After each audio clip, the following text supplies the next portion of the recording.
ነፍስህን በገነት ያኑር ከደጋጎቹ ጋር መንግሥተ ሰማያት አቀምጪ ይወፍያ አካ ልጄ ፍትህ እንዲሰጣት እንደ አጫሉ ፍትህ አጣ እንዳትቀር አደራላለሁ። እኔ አስተምሬ ላኳት እንድትሰራ እንጂ እንድትሞት አይደለም።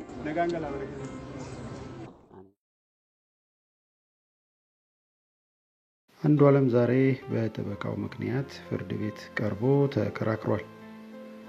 በመካከላቸው ምንም ችግር አልነበረም። አብረው ከመኖራቸውና ያን ቀን እሷ ለልደት ፎቶ እየተነሳች እንደዚሁም ከጓደኞቿ ጋር የሚቀጥለው ሳምንት ልደቷን ለማክበር እየተዘጋጀች እንደነበረ ተናግረዋል። ጠበቃው አስከትሎም በመካከላቸው ችግር አልነበረም፣ ጾሙ ካለፈ በኋላ ሽማግሌ ልኮ ለማግባት ተስማምተው ነበር ሲሉ ለችሎቱ አስረድቷል። አኔ ኦብለቲያ ቀናኝ ኦብለቲያ እህቴ ነች። እኔ ነኝ ያሳደግኳት። የዛን ቀን ሌሊት 6 ሰዓት ላይ ደውላልኝ ስለ ሥራ ጉዳዮች እየተወያየን ነበር። ከዛ ጧት 12 ሰዓት ደወሉልኝና ታማለች አሉኝ። ሐኪም ቤት ነበር የጠሩኝ። ስደርስ ሞታለች። እኔ እስካሁን ድረስ የሞተች አይመስለኝም። እንደ ቤተሰብ እኔ ስለሷ ምንም ማለት አልችልም። እግዚአብሔር እውነቱን ያውጣ። እህቴ ሜዳ ላይ አጣናት። ጠበቃው አስከትሎም ፖሊስ ወድቃ ተገኘች ብሏል። ነገር ግን አንዱዓለም እሷን እንደወረወራት ምንም አይነት ምልክት የለም። አሁን ባለው ሁኔታ ወይዘሮ ቀነኒ ራሷን ነው ያጠፋችው እንጂ በሌላ ሰው ወይም በደንበኛ አንዱዓለም አልተገደለችም ሲል ለቢቢሲ ተናግሯል።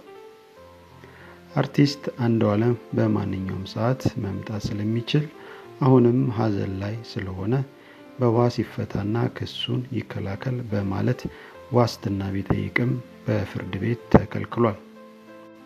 ፍርድ ቤቱም አሁን በነፍስ ግድያ ስለተጠረጠረ የዋስትና መብቱን ለጊዜው አንመለከተውም ብሏል።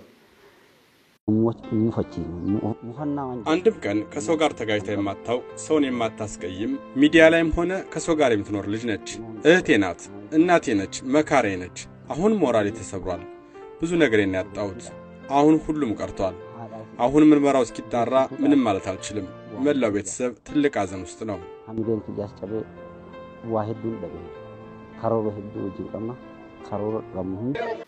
ጠበቃውም ለቢቢሲ የሚከተለውን ብለዋል። አሁን ከእስር ከተፈታ ነገሮች በማህበራዊ ሚዲያ ላይ ትንሽ ተጋግለዋል እና በመጀመሪያ ችሎት የዋስ መብቱን ለመጠበቅ ትንሽ አስቸጋሪ ነው ሲሉ ጠበቃው ተናግረዋል።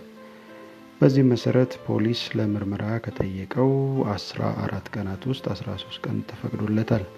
ቀጣዩ ክስ የሚቀርበው ወይ ደግሞ አንዱዓለም ፍርድ ቤት የሚቀርበው የካቲት 17 2017 ይሆናል።